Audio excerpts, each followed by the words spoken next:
Olá, muito bem-vindo ao curso de Representologia. Eu sou o professor Ricardo Cortes Lopes e hoje é a nossa aula 4 sobre o método.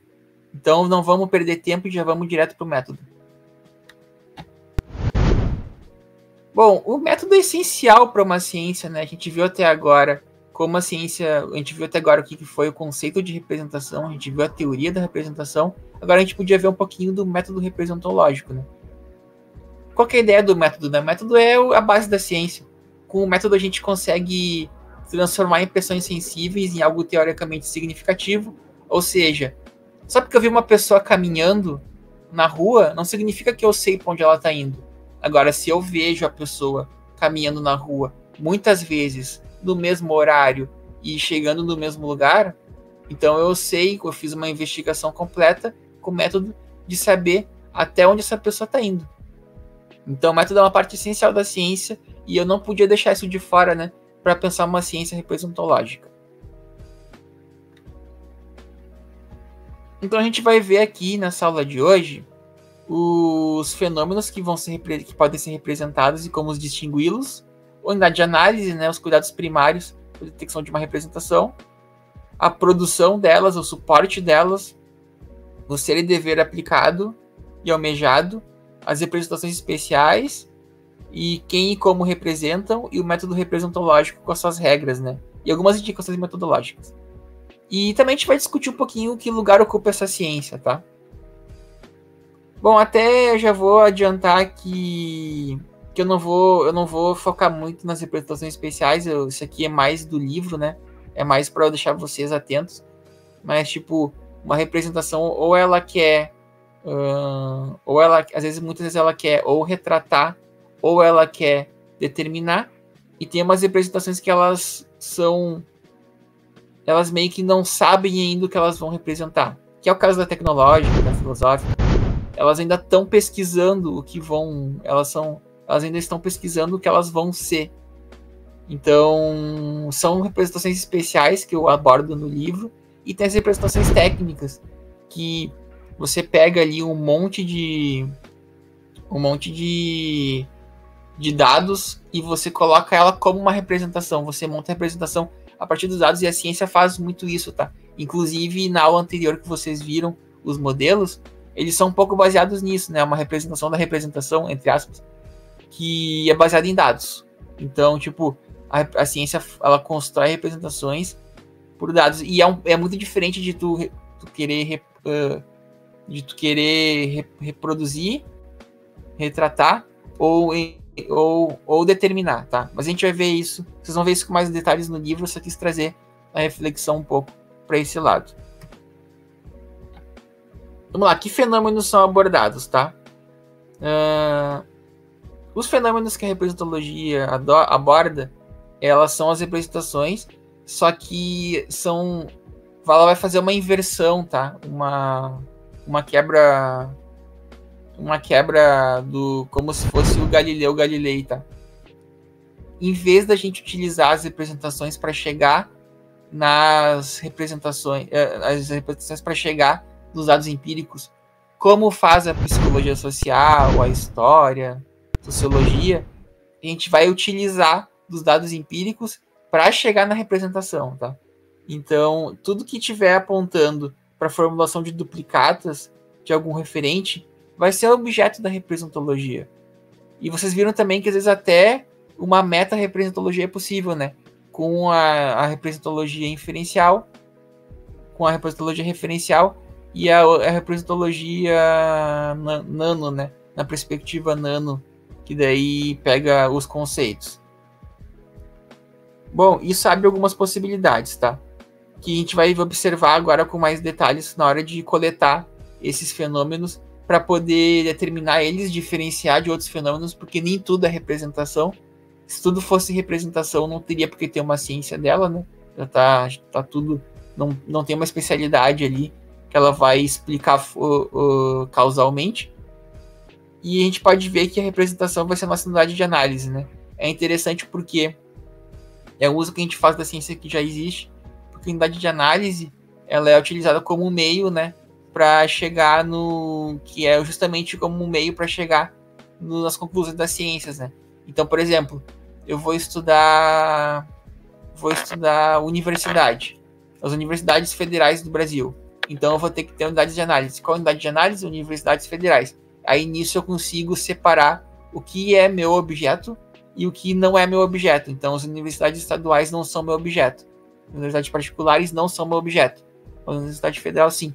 E na representologia, a unidade de análise acaba sendo quase como a própria ciência. Então tem uma conexão muito forte que eu acho que quem está começando na ciência poderia se aproveitar entre o objeto e a teoria. Talvez por estar iniciando, né, tem uma ligação muito forte nela. Então, eu acredito que seja um espaço de crescimento para que contribuir para a construção dessa ciência.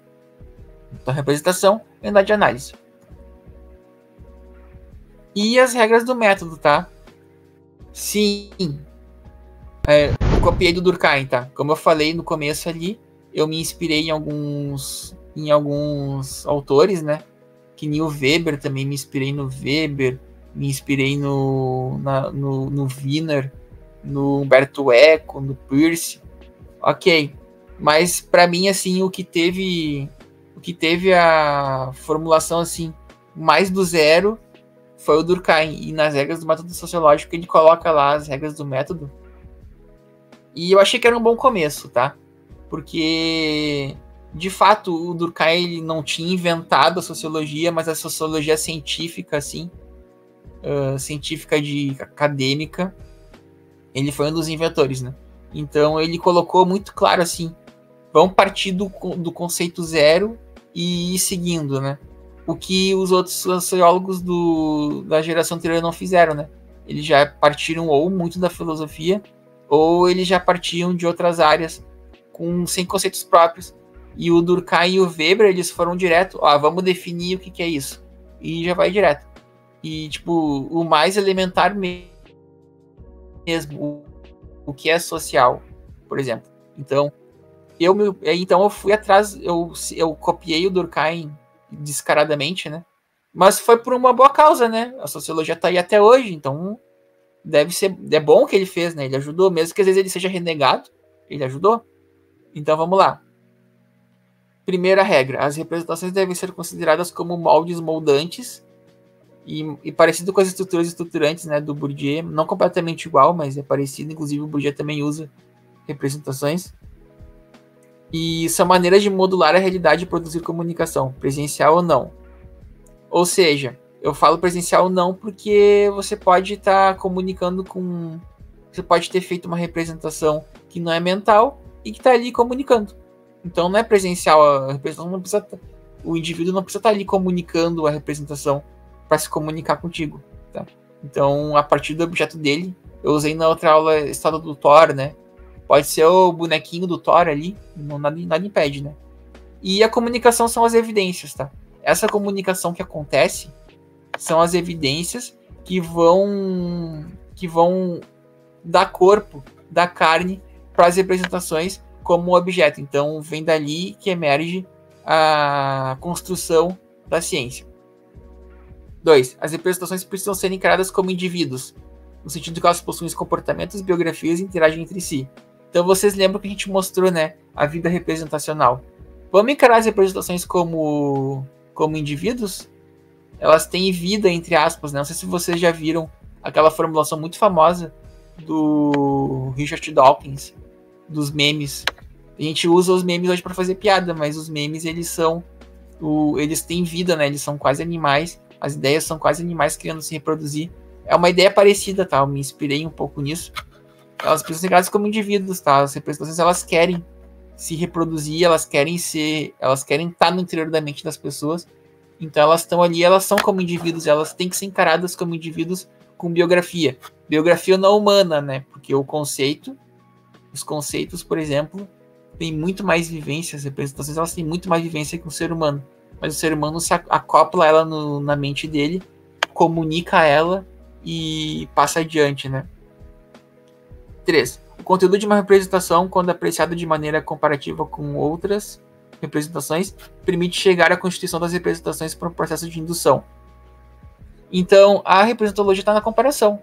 quando eu começo a coletar representações e começo a comparar elas, eu começo a encontrar semelhanças e diferenças, que são regularidades. Regularidades são a base da ciência, a base do método. Então, eu preciso estar nesse olhar comparativo, tá? Eu mostrei também a representação que é possível fazer representologia indo nos elementos da representação, por exemplo. É possível também. Mas também é comparativo. É uma ciência comparativa.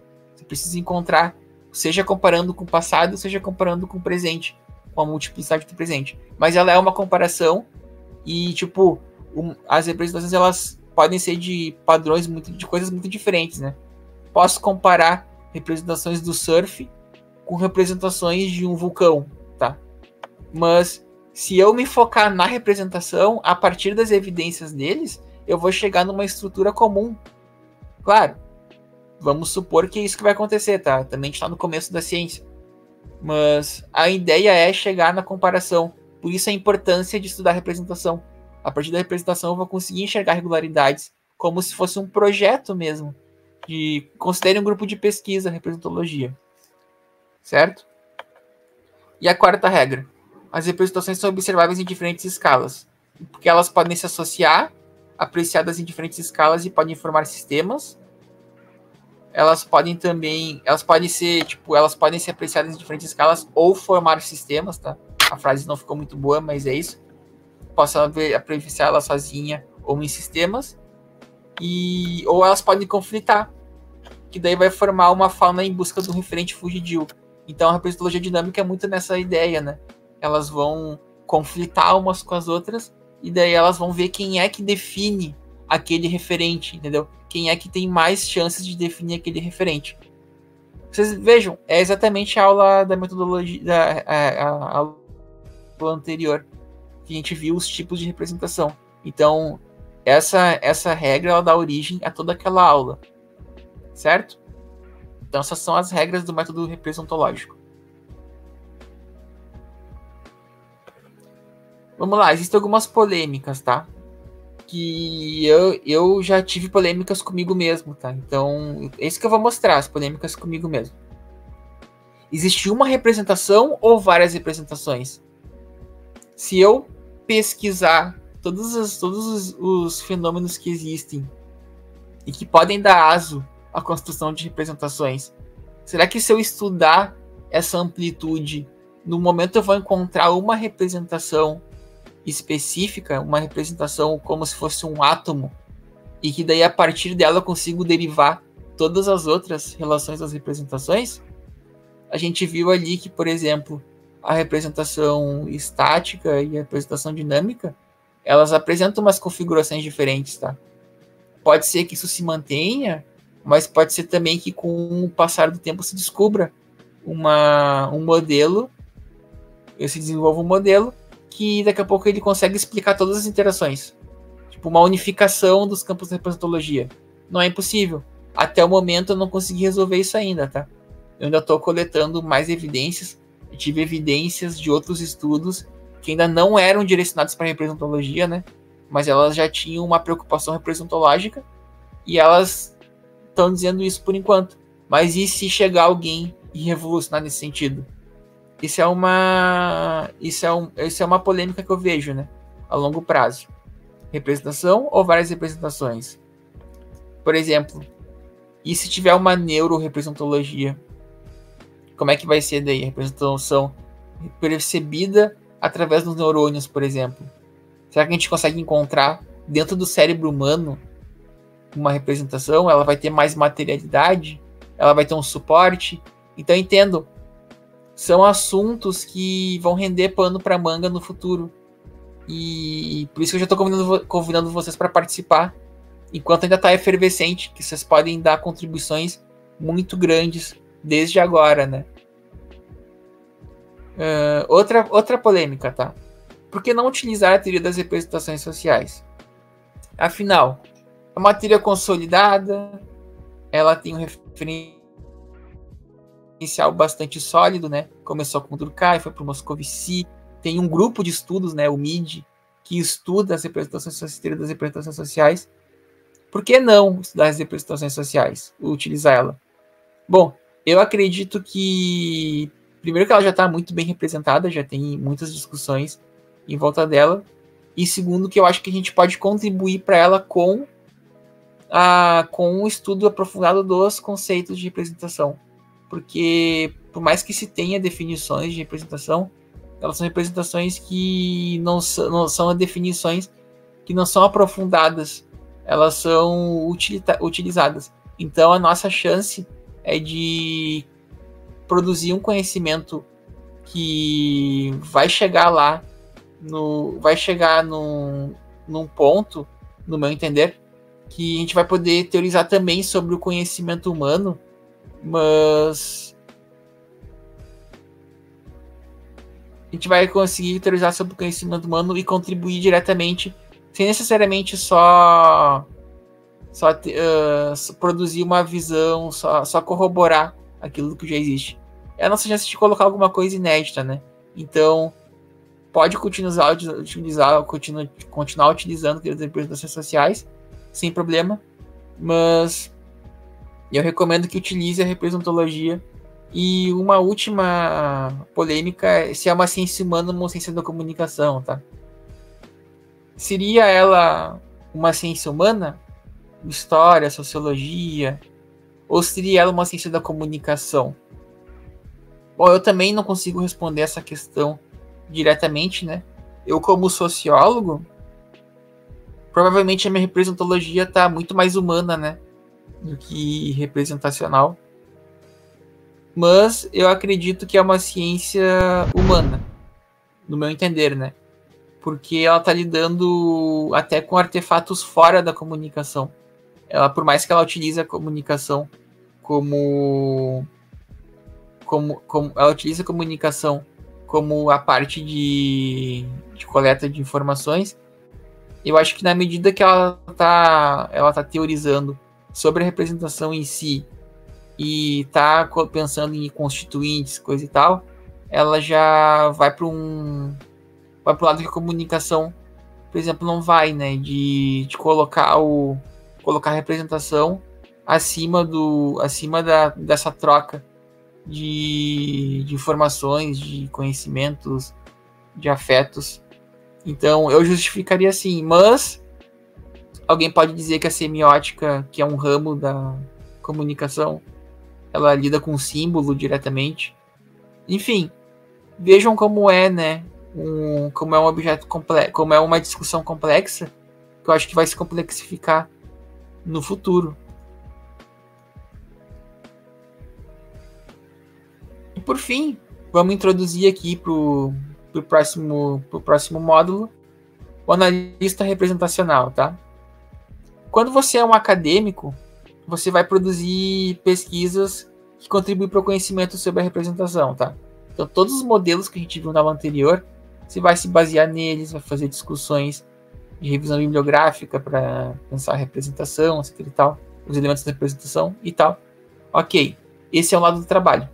Mas tem o outro lado do trabalho que é o analista técnico, que ele vai utilizar das representações para produzir laudos e pareceres.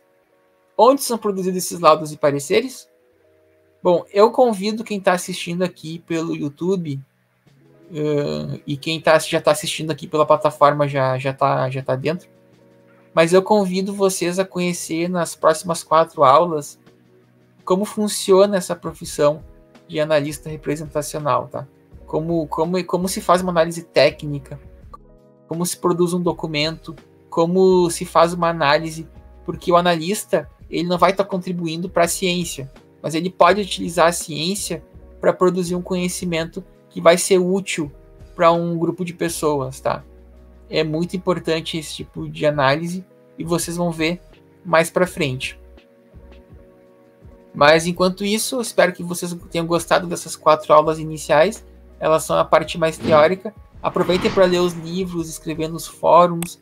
Vamos trocar uma ideia, vocês têm minhas redes sociais. Vamos trocar uma ideia ali e vamos produzir uma representologia, né? Vocês vejam, tem grandes nomes, né? Psicologia, sociologia. É possível a gente ser grandes nomes nessa ciência que está nascendo também. Porque as ciências mais antigas, elas já têm muito forte algumas coisas estabelecidas e a gente pode tentar estabelecer algumas coisas agora, né? Então, vamos botar as mãos à obra, né? Eu vou produzir, vou dedicar minha vida a isso. E quem quiser vir junto, tá convidado, certo? Então, até a próxima aula.